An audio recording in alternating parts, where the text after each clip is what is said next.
Good morning, Grace Church. Dr. Dave coming at you on a blustery Tuesday morning.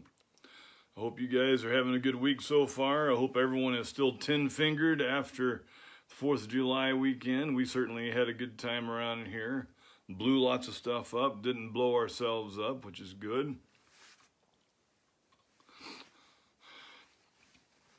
Believe it or not, it is July already, even though it seemed like March just a week or two ago.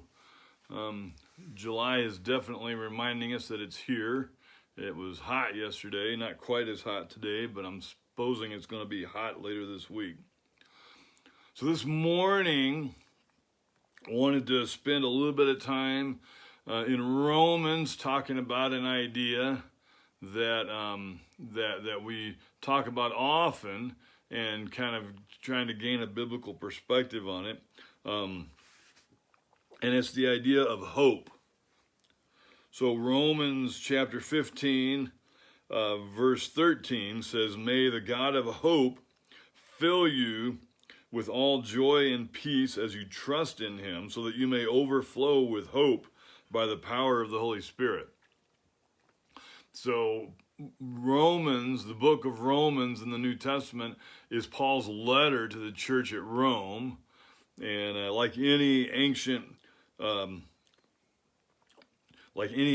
Roman letter of its time, it has a predictable pattern. It starts off with some basic greetings saying this is Paul writing to Romans, and then it has some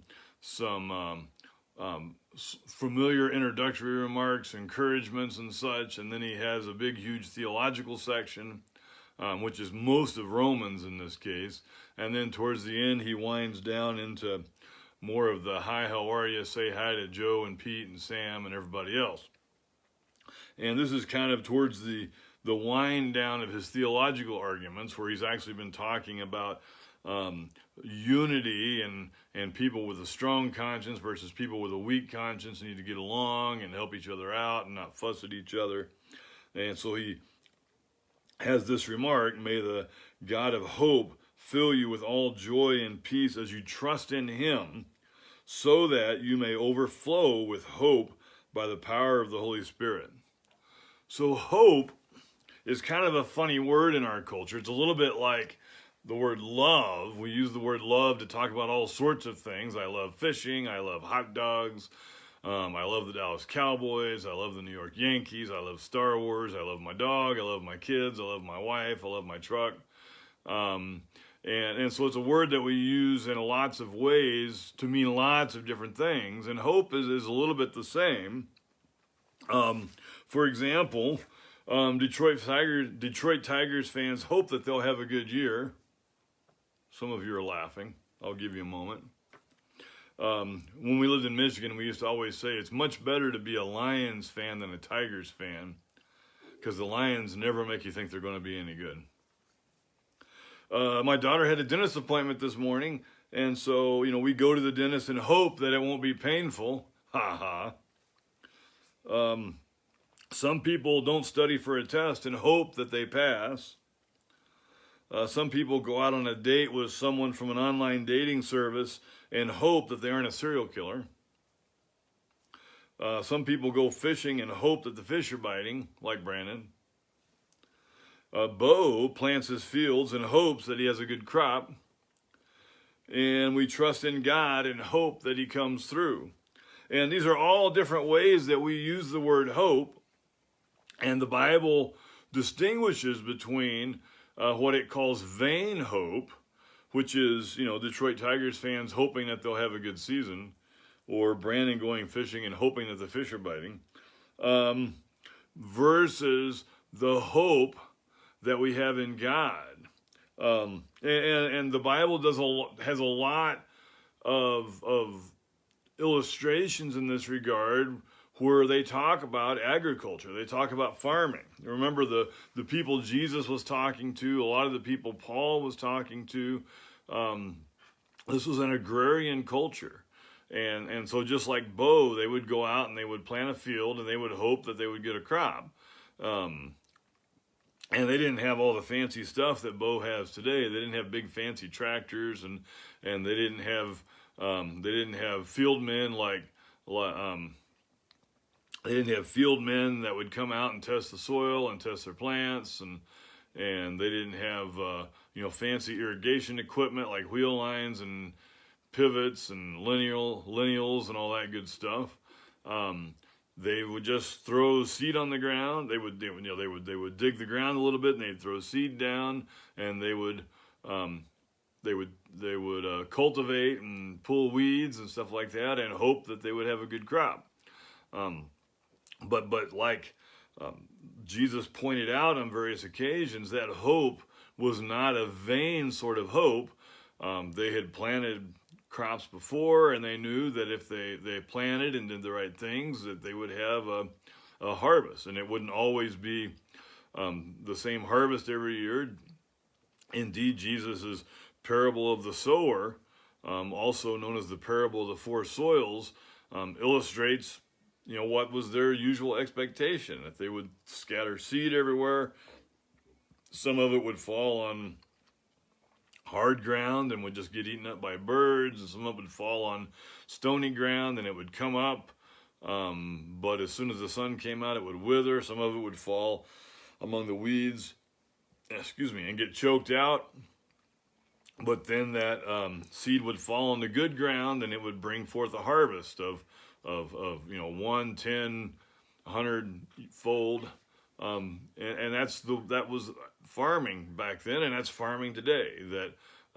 That you have these different soils represented, you have different yields depending on the year and how faithful you were to cultivate and water and do all those kinds of things, and that's a little bit like the hope that we have in God.